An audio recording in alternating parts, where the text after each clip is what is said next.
Hello అండి, నేను మీ డాక్టర్ కారెడ్డి శ్రీధర్ రెడ్డి. నేను laser surgeon, treatment range hospital కన్సల్టెంట్ని. హలో అండి, నేను doctor Vinay, consultant general and laser surgeon. నేను ట్రీట్మెంట్ రేంజ్ హాస్పిటల్ నందు అవైలబుల్ ఉంటాను.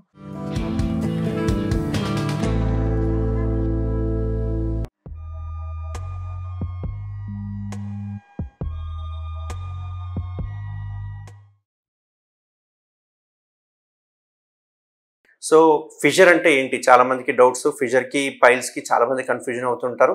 సో ఈ ఫిషర్ అంటే ఏంటి అంటే మనకు ఏదైతే యానల్ కెనాల్ దగ్గర కట్స్ అంటే కోతలు కానీ కుట్లు లేకుంటే చిట్లిపోవడం కానీ ఇట్లాంటివి ఏదైతే ఏంటో సోల్లో మనకి ఏజ్ వాళ్ళకి చూస్తే అక్కడక్కడ చిట్లిపోయి ఉంటుంది. సేమ్ అట్లనే యానల్ కెనాల్లో చిట్లిపోతే కనుక దాన్నే మనం ఫిషర్ అంటుంటాం. ఫిషర్ అంటే ఇది ఎక్కడి నుంచో బయట నుంచి వచ్చింది కాదు, లేకపోతే ఏదో ముద్దలు కావు, లేకపోతే ఏదైనా రక్తనాళం ఉబ్బింది కాదు. జస్ట్ మోషన్ పోయేటప్పుడు మన మోషన్ కెనాల్ ఒక లెవెల్ వరకు స్ట్రెచ్ అవుతుంది. ఆ స్ట్రెచ్ అయిన దాన్ని మనం మోషన్ పోవాలి. అట్లా కాకుండా గట్టి మోషన్ ముక్కిపోయినప్పుడు ఏమవుతుంది, మోషన్ వచ్చేటప్పుడు మొత్తం చీల్చుకుంటూ వచ్చేస్తుంది. అంటే యానల్ కెనాల్ అంతా చాలా సెన్సిటివ్ ఉంటుంది, మన లిప్స్ లాగా సెన్సిటివ్ ఉంటుంది. అది ఏ కొంచెం స్ట్రెచ్ అయినా కానీ, ఓవర్ స్ట్రెచ్ అయినా కానీ అక్కడక్కడ కట్ అయిపోతుంది. ఆ కట్ అయిపోవడాన్ని మనము ఫిషర్ అంటాం. దీన్నే అక్యూట్ ఫిషర్ అని, క్రానిక్ ఫిషర్ అని అంటాం. సో ఇక్కడ నేను అక్యూట్ క్రానిక్ ఎందుకు చెప్పానంటే, అక్యూట్ అంటేనేమో ఫస్ట్ టైం కట్ అయినప్పుడు విపరీతమైన bleeding పడడము.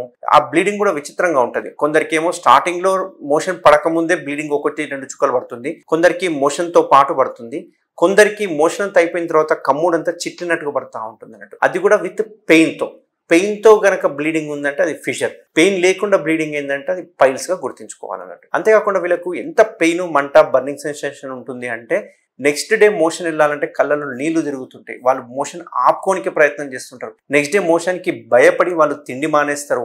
Next day మోషన్ని post phone చేస్తుంటారు. ఇట్లా చేయడం వల్ల ఏమవుతుందంటే ఇంకా వాటర్ అబ్జర్వ్ అయిపోయి ఇంకా హార్డ్ స్టూల్ ఫామ్ అయిపోయి ఏదో రోజు మళ్ళీ హార్డ్ మోషన్ పాస్ చేయాలి కాబట్టి ఆ టైంకి మళ్ళీ పాస్ చేయడం అనేది జరుగుతుంది. వీళ్ళకి ఇంకొక క్యారెక్టర్ అంటే ఈ ఫిషర్ వచ్చిన వాళ్ళ సిమ్టమ్స్ కానీ లేకపోతే ఫిషర్ వచ్చిన వాళ్ళ ఇది చూస్తే కనుక వాళ్ళు మోషన్కి వెళ్ళాలనిపిస్తుంటుంది, బట్ అనుకోకుండానే అంటే వాళ్ళ కంట్రోల్ లేకుండా మోషన్ కెనాల్ బంద్ అయిపోతుంటుంది. వాళ్ళు మెల్లగా ట్రై చేస్తుంటారు, మోషన్ కెనాల్ని ఓపెన్ చేయడానికి ట్రై చేస్తుంటారు. బట్ బ్రెయిన్ ఏం చేస్తుంటుంది అంటే ఆ పెయిన్ వలన మోషన్ కంట్రోల్ని బంద్ చేస్తుంటారు. అంటే ఇక్కడ బంద్ చేయడము, స్క్వీజ్ అవుట్ లాగా కొంచెం ఓపెన్ కావడము, కొంచెం క్లోజ్ చేయడం, ఆ డైలమాలో ఉంటారు. క్లోజ్ చేద్దామా, ఓపెన్ చేద్దామా, ఓపెన్ చేస్తే మళ్ళీ పెయిన్ వస్తుందేమో, పెయిన్ వస్తే విపరీతమైన మంట, నొప్పి ఉంటుందేమో, ఆ డైలమాలో ఉండి ఆ కాన్స్టిపేషన్ ని అట్లే ఇది చేస్తుంటారు. దానివల్ల ఇంకా ఎక్కువ కట్ అయిపోతుంటుంది. ఇట్లా కట్ అయిన స్కిన్ ఏదైతే ఉందో దాన్ని అక్కడ ఉన్న చర్మం, పక్కనున్న చర్మమే కండలాక పెరిగి చిన్న చిన్న స్కిన్ ట్యాగ్స్ అనేవి ఫామ్ అవుతూ ఉంటాయి. ఒకవేళ ఈ ఫిషర్ కొన్ని సంవత్సరాల నుంచి ఉందంటే దాన్ని క్రానిక్ ఫిషర్ అంటుంటాము. ఈ క్రానిక్ ఫిషర్ని ఎలా గుర్తుపట్టాలి అంటే మనం వాష్ చేసుకునేటప్పుడు గనక పీలికల్ లాంటివి తగులుతున్నాయి అంటే అది 100% క్రానిక్ ఫిషర్ అని అర్థం. అంటే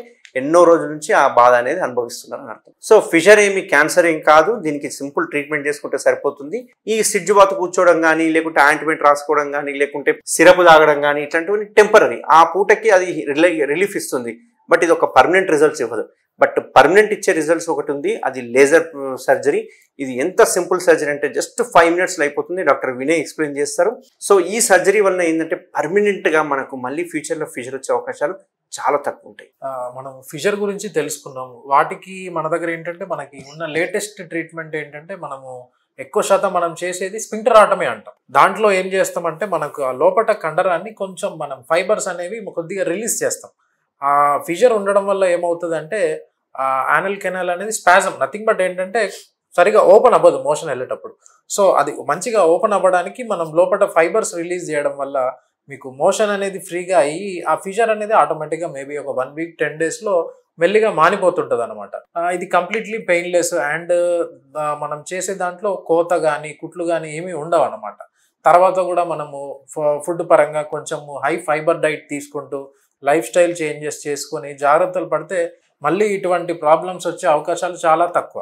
చాలా మంది ఏంటంటే సార్ వెడల్పు చేస్తున్నారు, బట్ మా ఇంటి పక్కన ఎవరికో ఇట్లా వెడల్పు చేసిండ్రు, మోషన్ కంట్రోల్ లేదు, ఆమె డైపర్ వేసుకుంటుందని చాలా మందికి అపోహలు ఉన్నాయి. బట్ బుక్ ప్రకారం చూసుకుంటే కనుక ఓపెన్ సర్జరీలో కనుక చూసుకుంటే కనుక అంటే ఎక్కువ కట్ చేస్తే కనుక అవకాశాలు 100% ఉంటుంది. బట్ ఇప్పటివరకు చెప్పడమే కానీ అట్లాంటి పేషెంట్స్ మేమైతే ఈ 10-15 ఏళ్ళ ఎక్స్పీరియన్స్లో మేము ఎక్కడ చూడలేదు. ఎందుకంటే ఏ సర్జన్ అయినా కానీ ప్రిసైజ్గా కట్ చేయడానికైనా చూస్తుంటాం, కొన్ని ఫైబర్సే కట్ చేస్తాం. అట్లా కాకుండా బ్లేడ్తో మొత్తం కట్ చేసినట్టుగా కట్ చేస్తే కనుక 100% మోషన్ కంట్రోల్ పోతుంది. కాబట్టి ఇప్పుడు మనం లేజర్ ఏదైతే చేస్తున్నామో చాలా ప్రిసైజ్ ఉంటుంది. ఎందుకంటే ఎన్ని ఫైబర్స్ కట్ చేయాలో అన్ని ఫైబర్స్ మాత్రమే కట్ చేస్తాం. ఇది ఒక రబ్బర్ బ్యాండ్ లాగా కాబట్టి కట్ చేసిన వెంటనే ఇట్లా వెడల్పు అయిపోతుంది. వెడల్పు కాగానే మోషన్ అనేది ఫ్రీ వెళ్ళిపోయి ఆ కట్ అయినది అనేది హీల్ అయిపోతూ ఉంటుంది. కాబట్టి ఇట్లాంటి మోషన్ కంట్రోల్ ఉండదేమో అనే అపోహలు నమ్మాల్సిన అవసరం ఏం లేదు. లేదు, అది కూడా లేజర్లో 100% పాసిబుల్ కాదు. కాబట్టి ఎవరికైనా ఇట్లాంటి ఫిషర్ ఇష్యూస్ ఉంటే కనుక నేను కానీ డాక్టర్ వినయ్ కానీ అవైలబుల్ ఉంటారు. మీకు ఒకవేళ స్పింక్టరాటమీ సర్జరీ అది కూడా కంప్లీట్ పెయిన్లెస్ ట్రీట్మెంట్ కావాలంటే కనుక తప్పకుండా కన్సల్ట్ చేయండి. Thank you very much. Thank you.